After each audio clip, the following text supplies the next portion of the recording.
Yan mga idol, nasa ilog po ulit tayo. Ayan, medyo ano po to, nahati yung ilog na doon sa kabila yung kabaak, sa kabila doon. Kaya medyo lumiit po dito.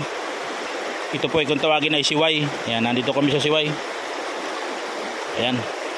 Baka tayo makakadali ng mga magagandang isda mga idol.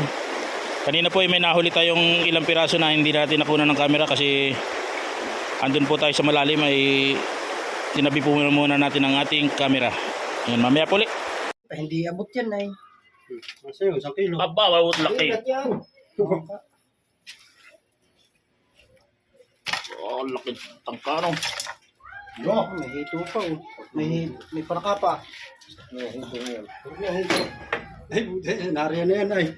Lahat may plaka pa. May umping pa. Laki yung hito din oh. Yan.